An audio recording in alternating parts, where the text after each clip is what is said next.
All right, I want to explain what we were supposed to do, and then I'll tell you what we're going to do. What we were supposed to do right now was I was going to interview Tom Slocum, local grassroots activist, America First activist, former railroad commissioner candidate in the state of Texas. And then one of my sponsors is here, really great guy. A guy named Derek Bingham is here from Higgins Boat Rum Company, really cool brand. And Tom Slocum, and I'm just Tom, you're gonna get a finger wagging. Tom is 30 minutes late for an interview. He was supposed to be here at 11 a.m. It is currently 11:30. And Tom, I call him. I'm like, hey man, where are you? He's like, hey bro, I'm 10 minutes down the street. Do you want me to come down there? I'm like, okay, yeah, come on down. Yeah, that'd be great. Yeah, show up at the interview you were booked for. 30 minutes later, I call him. I'm like, where are you? He's like, I'm at the old radio station. You're at the old, well, we're not at the old radio. We moved 3 years ago. He's like, well, it says online that that's where you guys, it's the wrong address on the, it's not the wrong address on the internet. I know it's not. I looked on my phone. Is your phone, did it teleport back 3 years ago? Derek Bingham, Higgins Boat Rum Company, back me up on this. Why is Tom Slocum such a POS? That's my question. I have no idea. You probably drank the wrong stuff last night. What did he have, like Captain Morgan's or something? You got a wicked hangover and not thinking straight. I've heard that having Captain Morgan's is almost as bad as giving Tylenol to a pregnant woman. Is that true? It'll make your babies be born naked. I knew it. Okay. Well, hey, you're here. I want to do something real quick with you because I know you're on your way somewhere. My buddy Derek is a great guy. We've waited 30 minutes for Tom Slocum to show up, only for him to drive to the wrong place. Unbelievable. And if that, I got to tell you, I'm starting to regret endorsing him for railroad commissioner. Tom, shame on you, Tom Slocum. Derek, what are you doing today? What are you working on over there? We've got the ingredients for a classic Cuba Libre. What is a Cuba Libre? Can we hold it up for the camera?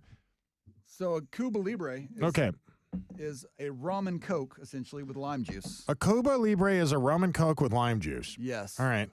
That's awesome. Yes, and so we're going to pour that in. What is that? What is that bottle you hold? That is a Mexican Coke.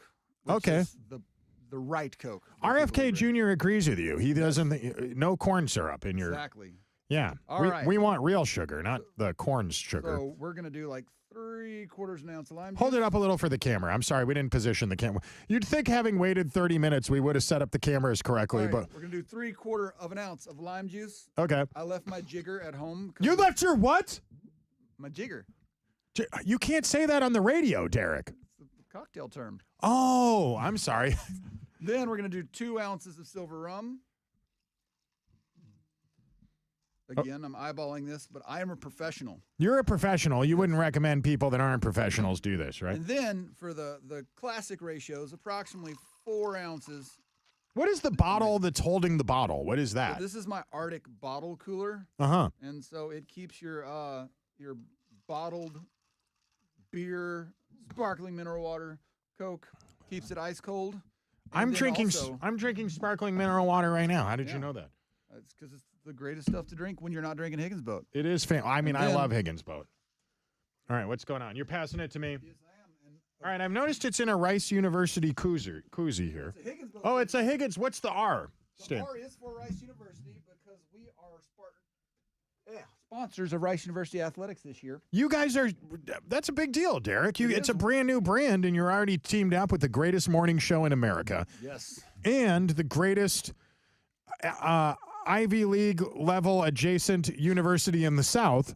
That's not nothing. That's something, my man. Yeah. Well, I played football there a long time ago. What position? Defensive end. I used to be a lot bigger. How's your back? Not great. What happened? Well, I also had a wreck, but I'm not allowed to talk about. Not allowed to talk about that for legal reasons. Exactly. Signed an NDA. He signed an NDA with the Sheila Jackson Lee staffers. He's never going to tell that story about what happened one night while they were all you guys were racing boats together. It's not important. Never ask that question. Yeah, but we're available for cocktails in the stadium. Yeah. And we tailgate for a lot of the home games. So, like, if you're ever out there, come say hi, try some punch. I might have a few extra tickets laying around if you're just in the area and want to pop in. Dude, Derek, this is outstanding. Oh, yeah. This is fantastic. And this is a great American brand. The Higgins Boat Rum Company. I feel patriotic drinking this. You are. I feel like every time I take a sip, I'm defeating communism right now. Yeah. I feel like with every sip going down my throat that Xi Jinping somewhere is losing a toe or something like that. And you're moving Cuba an inch closer to capitalism when drinking American rum. Every time I have American rum, somebody in Cuba realizes how great K-pop music is, as opposed to North Korean.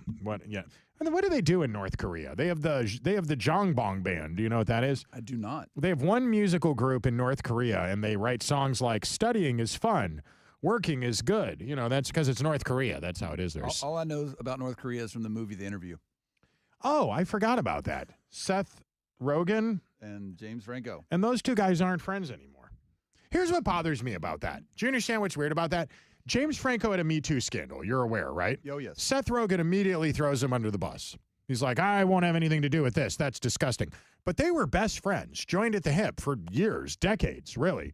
You're telling me Seth Rogen never knew, saw anything, never mattered right up until my friend got caught, and now I'm disgusted by it. Not the opinion of Higgins Boat Rum Company, just Derek Bingham's personal opinion. What's your reaction to that? I'm sure James Franco did everything just in the dark of the night and sneaking around, and no one knew of any of his activities. You know, it's also interesting, too. During the Me Too movement, some of these people had a scandal, right? And then the Me Too movement ended, and some people looked at it, and they're like, maybe what Louis C.K. did really wasn't that bad. Women that didn't work for him were invited to his hotel room. He was into weird, kinky stuff, but it wasn't illegal. And then the strangest of all of it was Aziz Ansari. Aziz Ansari went on a date with a woman, had consensual sex with her 3 times. 6 months later, she wrote a blog post about how she regretted it.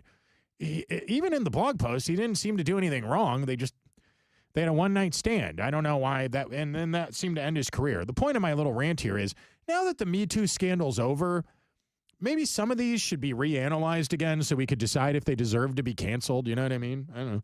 Because we all agree, you know, you're a husband, you have a wife, you have a mom, you know, we're against treating women poorly. I mean, I am.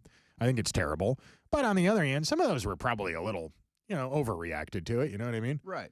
Yeah. We let the people get away with the real stuff and then got on to the people who, you know. Poor Derek came here to promote his rum. Hey, Derek, tell me about your brand and let's have a nice conversation about sexual misconduct. It is not fair. You didn't ask for that. Derek, okay, let's talk about something before you got to go, because I know you got to leave in a few minutes to get to a meeting.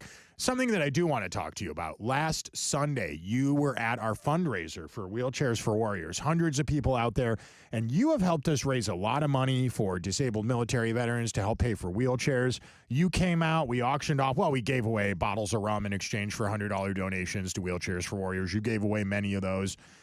This is a big part of your brand. The Higgins Boat Rum Company cares a lot about supporting our military veterans. Why is that such a big deal to you? We had been looking for opportunities to we already were attending events for a lot of these groups. And the moment this brand came to our mind, it was kind of a way to honor, you know, our veterans of the past, but we wanted to serve the veterans of the present. And we just immediately thought, like, this is a great vehicle, pun intended, to be able to serve those groups. So 10% of the profits from every one of our bottles goes to veterans charities. I love that. That's really cool. And besides Wheelchairs for Warriors, you also support PTSD Foundation. And obviously Higgins Boats had such a cool story, because everybody knows the story about storming the beaches in Normandy, but not everybody realizes it all started in New Orleans. It all started on the Gulf of America, which I believe had a different name back then, the Gulf of Guatemala or something. I don't even remember. I'm not old enough to remember what it was called back then.